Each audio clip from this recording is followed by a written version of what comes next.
Muy buenos días, mi nombre es Antonio Mesa Gaviria, soy neurólogo, neurofisiólogo. En el día de hoy vamos a hablar del enfoque clínico en pacientes con apnea central. Ante todo, quiero agradecer la invitación por el simposio y espero que sea de sus expectativas esta charla que quiero presentarles en el día de hoy. Se hace con uno de los objetivos. Es muy frecuente que en la práctica clínica nos remitan a los neurólogos pacientes con apneas centrales para que le descartemos alguna patología neurológica. Quiero mostrar que las apneas centrales, a pesar que tienen un concepto, pues obviamente neurológico, tienen una frecuencia y la podemos ver en otras entidades, que va a ser el objetivo de la charla de hoy, presentarles cuáles son las entidades más frecuentes y hacia dónde tenemos que ir dirigido nuestro enfoque clínico. Nuevamente, muchas gracias y espero que se encuentren bastante bien. Bueno, son varias las apneas que ocurren durante el sueño. Una de ellas, pues, es la obstructiva, la que más frecuente observamos en nuestra consulta y donde hay una obstrucción prácticamente de la orofaringe y donde hay un esfuerzo ventilatorio por tratar de aumentar la resistencia que le ejerce esa obstrucción ocurrida a nivel de la vía aérea superior. Pero bueno, nos corresponde hablar de la apnea central, en este caso donde vamos a observar una ausencia de flujo a la vez con una disminución o también una ausencia de ese esfuerzo ventilatorio, pues reflejado en las bandas torácicas y abdominal, que ocurre durante el estudio polisonográfico asociado a una desaturación. Y estos eventos ocurren con un mínimo de 10 segundos. Prácticamente tanto las apneas centrales como las apneas obstructivas nos van a generar los mismos síntomas, tanto diurnos como nocturnos, como por ejemplo ronquidos, despertares con sensación de ahogo, boca seca, la cefalea matutina, la hipersomnia diurna, y es realmente bastante complejo establecer una diferencia clínica entre las dos apneas. Bueno, aquí tenemos un ejemplo ilustrativo de una época en un registro polisomnográfico. Un paciente que se encuentra en un estadio 2 de sueño, en un paciente que se encuentra en una posición en supino, donde observamos prácticamente una ausencia de flujo aéreo, también con una ausencia de ese esfuerzo ventilatorio. O sea, tenemos aquí un claro ejemplo de unas apneas centrales asociadas también a desaturación.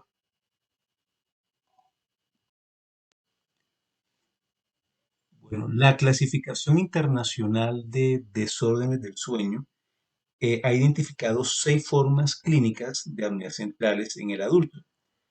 Damos esto basado en criterios clínicos y polisomnográficos. Entonces tenemos las apneas centrales del sueño por respiración periódica de Cheyne-Stokes, las apneas centrales asociadas a condiciones médicas, las apneas centrales del sueño asociados a la respiración periódica en las grandes altitudes, las apneas centrales del sueño asociados a medicamentos o drogas, especialmente los opioides, como lo vamos a ver más adelante, apneas centrales del sueño idiopáticas como tal, y las apneas centrales del sueño que aparecen durante el tratamiento del síndrome de apneas, hipopneas obstructivas del sueño, o lo que también se ha denominado apneas complejas. Las apneas centrales son mucho más frecuentes en hombres que en mujeres, con una proporción del 7,8% y especialmente con una mayor prevalencia en adultos mayores. La falla cardíaca es la principal entidad que nos puede generar estas apneas centrales, con fracciones de eyecciones disminuidas o normales incluso, que observamos en estos pacientes. La fibrilación auricular y el hipotiroidismo en menor proporción también pueden ser grandes generadores de estas alteraciones o apneas centrales durante el sueño. Bueno, entonces, para entender un poquito sobre las apneas centrales y su curso clínico y su presentación como tal en los pacientes, vamos a hablar un poco de la fisiología de la respiración. Puede ser un poco compleja, pero vamos a tratar de simplificarlo para que podamos comprender cómo se generan este tipo de apneas. Bueno, estos son los sustratos anatómicos que van a participar durante la ventilación o la respiración cuando nos encontramos dormidos. Obviamente el cerebro comanda desde estructuras corticales sensitivas que van a mandar un control o aferencias hacia el tallo cerebral y parte medular, donde vamos a encontrar los núcleos que van a participar activamente durante este estado ventilatorio. Obviamente, todo esto es comandado debido a que existen mecanorreceptores y quimiorreceptores que se encuentran a nivel del arco aórtico, a nivel de las arterias carotídeas principalmente, y también en la parte broncopulmonar y músculos respiratorios. Y todo esto va a mandar información como tal a los núcleos que se encuentran en el tallo cerebral, pero basados también en las concentraciones principales de CO2. Esto es un ciclo, esto es una retroalimentación que hay. Y va a haber respuestas totalmente diferentes de acuerdo a las concentraciones de oxígeno, pero en especial quiero dejar claro sobre las concentraciones de CO2.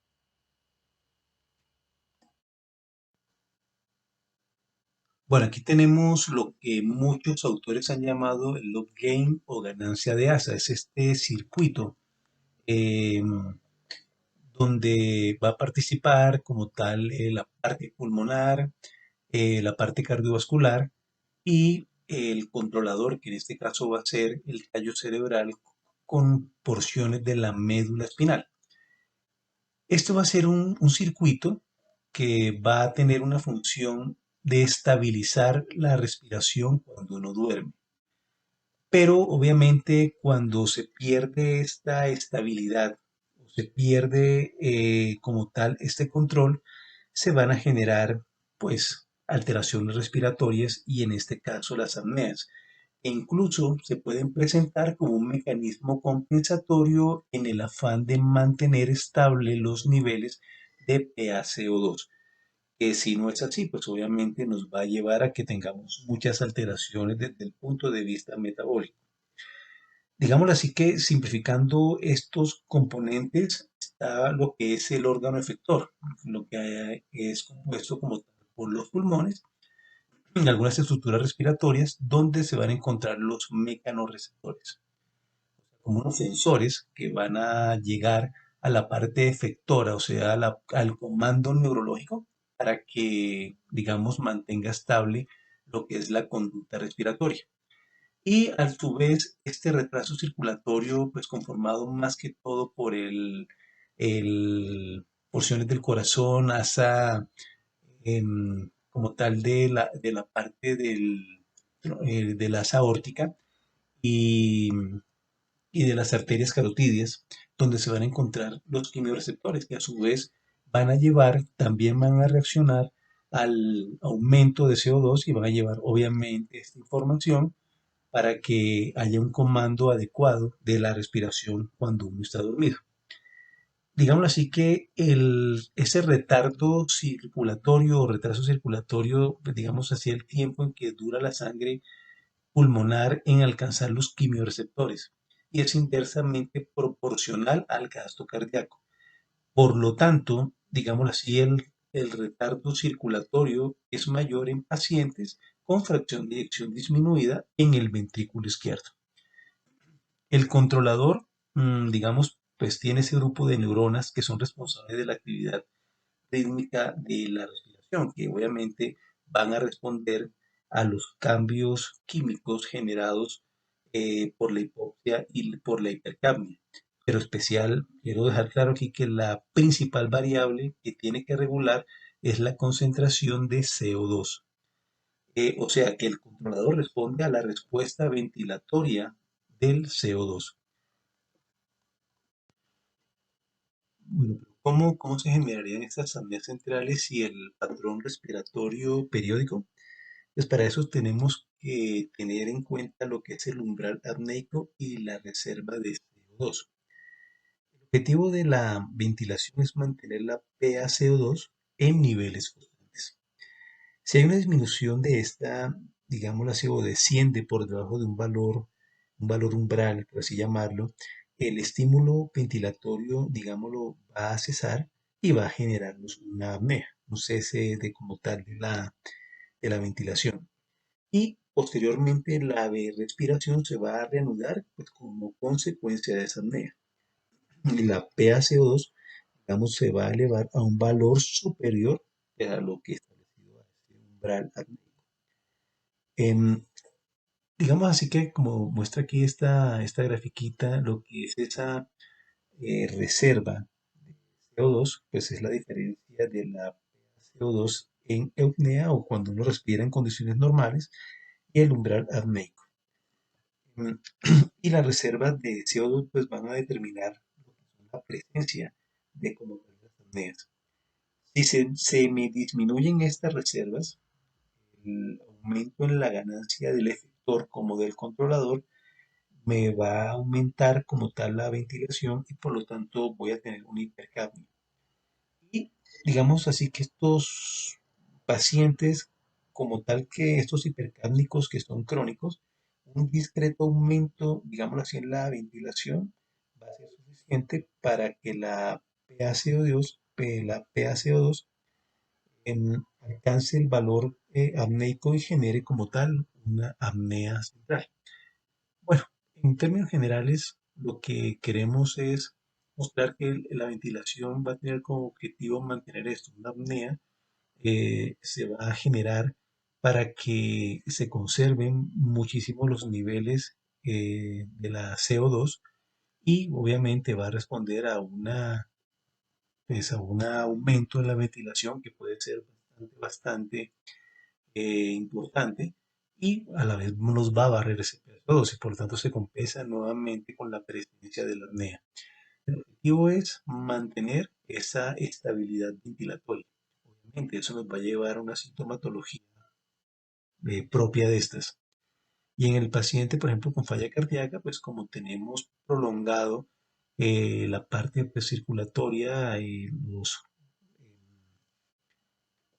estos quimiorreceptores que van a ser transportados pues, por la sangre, pues sencillamente van a llegar de manera retardada y por lo tanto las apneas que van a presentarse en estos pacientes que tienen falla cardíaca y seguramente con disminución en la fracción de eyección en el ventrículo izquierdo, pues nos va a generar unas apneas bastante prolongadas en el tiempo en que este gasto esté obviamente disminuido y nos va a presentar una respiración que va a ser periódica y es propia de la respiración de Chien-Stokes.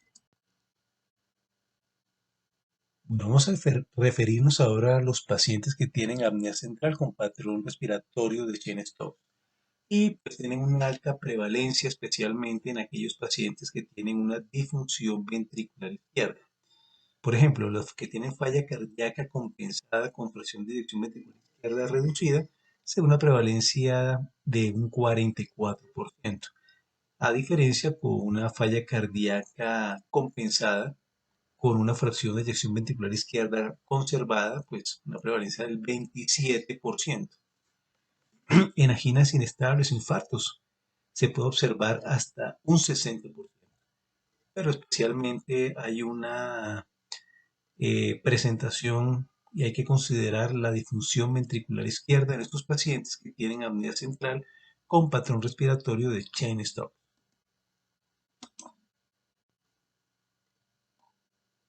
Bueno, los criterios diagnósticos para apnea central con patrón respiratorio de Cheyne-Stokes son pues que se deben presentar 3 o más episodios consecutivos de apneas centrales o hipopneas centrales separadas por un patrón increciendo y decreciendo con una duración del ciclo de al menos 40 segundos, típicamente entre 45 a 90 segundos, o 5 o más apneas centrales o hipopneas centrales por hora con patrón en creciendo decreciendo con un mínimo de 2 horas de monitoría.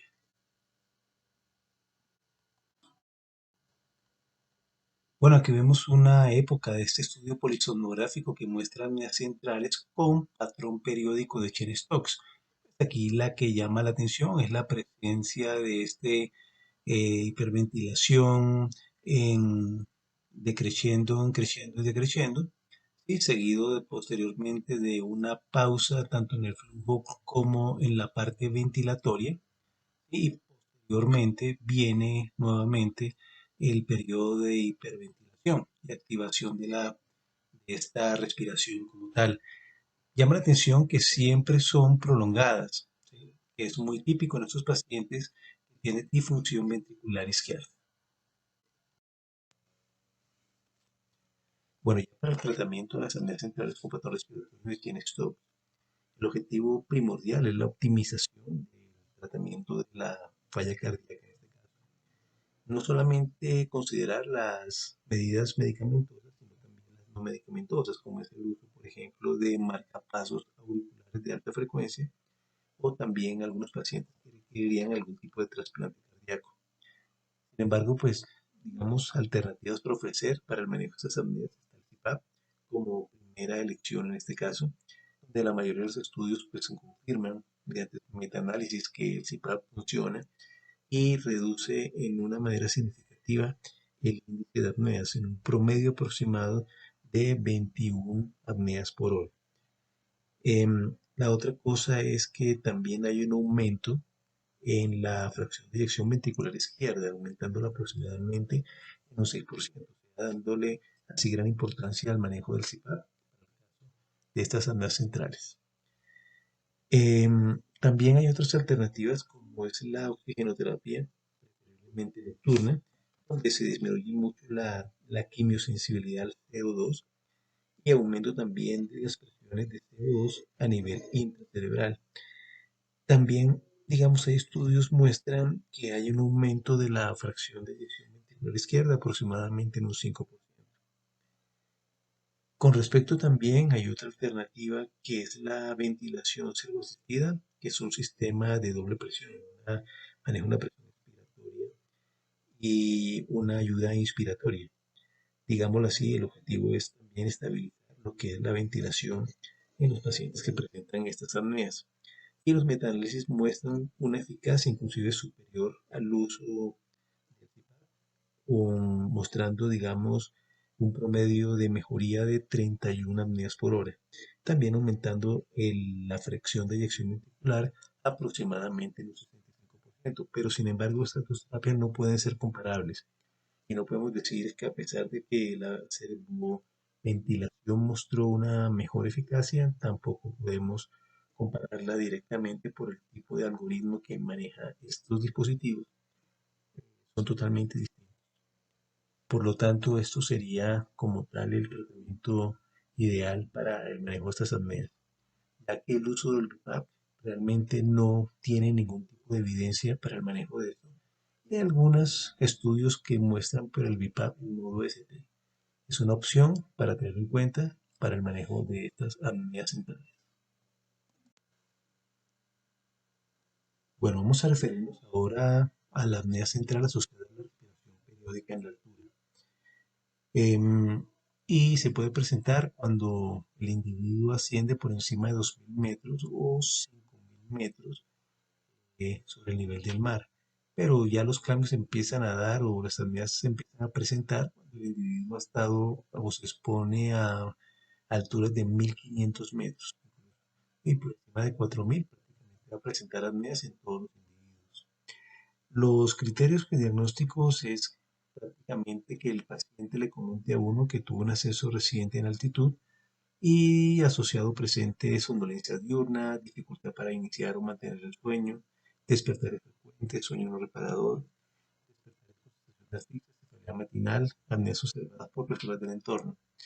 Y el diagnóstico pues se hace mediante el polisomnograma, donde los ciclos respiratorios pues son mucho más cortos si los comparamos con la respiración de Chien-Stokes, con duraciones inferiores a 40 milisegundos, pues con un promedio entre 15 a 20 segundos en la mayoría de los casos.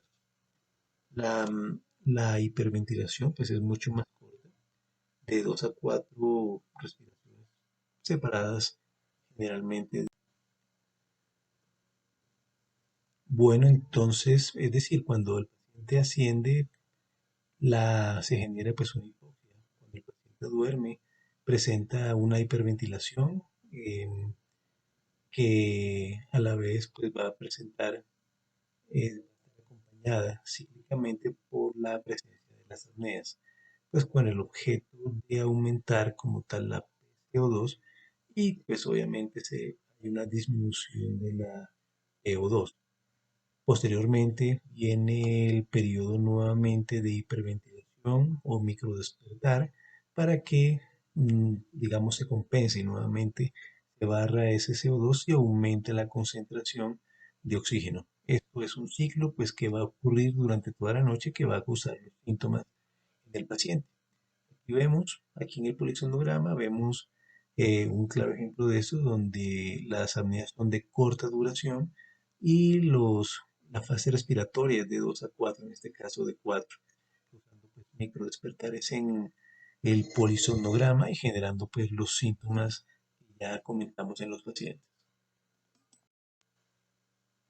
Bueno, prácticamente para manejar estos pacientes hay que invitarlos a que desciendan nuevamente para que no se generen este tipo de apneas. Preferiblemente que vayan a su sitio de origen porque pues el ascenso, como lo explicamos ahorita, va a generar ese tipo de situación. También está la administración de oxígeno y la acetazolamida ha mostrado pues buenos resultados para el tratamiento de estas apneas. Vamos a, vamos a referirnos ahora a las apneas centrales por uso de medicamentos o sustancias, que realmente está más referido al uso crónico de opioides, más cuando se superan los 2 meses y son dosis dependientes. A mayor dosis, mayor incidencia de apneas centrales.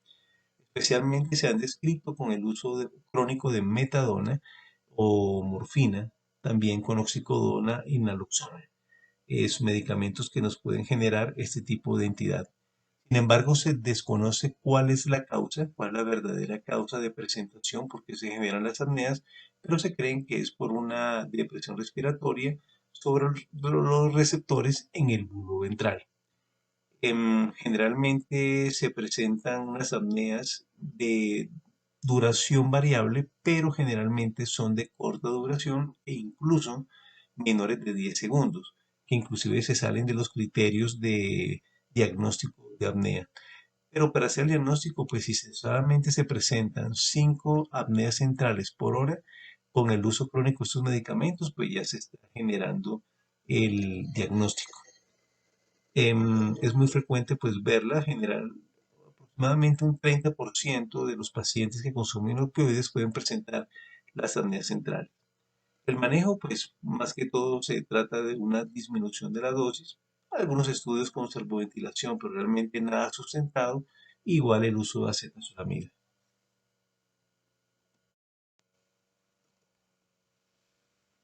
Tenemos también un grupo de apneas centrales emergentes por tratamiento con la terapia PAP, o también se han denominado apneas complejas, y son las que han sido, digamos, utilizadas, este término, para describir la aparición de apneas centrales en pacientes tratados con CPAP, ya sea por un SAOS o por unas apneas obstructivas.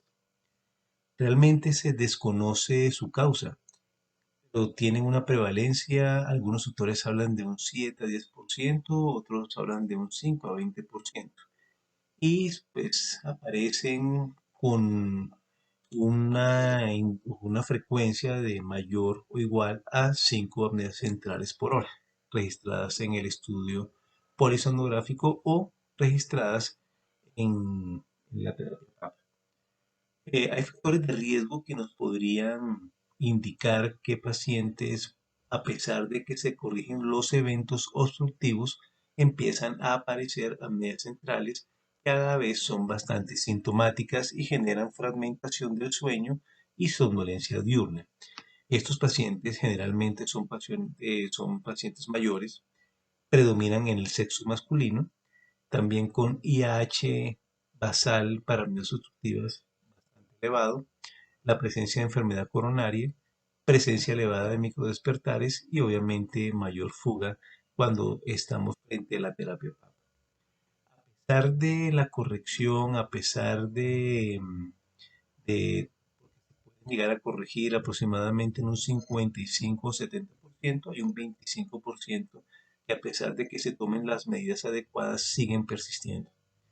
A esto se le han denominado apneas complejas y pueden, digámoslo, persistir en esta proporción y aparecer cuando se está realizando la terapia PAP. Por eso es indispensable clasificar bien estos pacientes, hacer una titulación adecuada para establecer pues un pronóstico a largo plazo, porque puede haber una persistencia bastante significativa, mayor desde el 25%.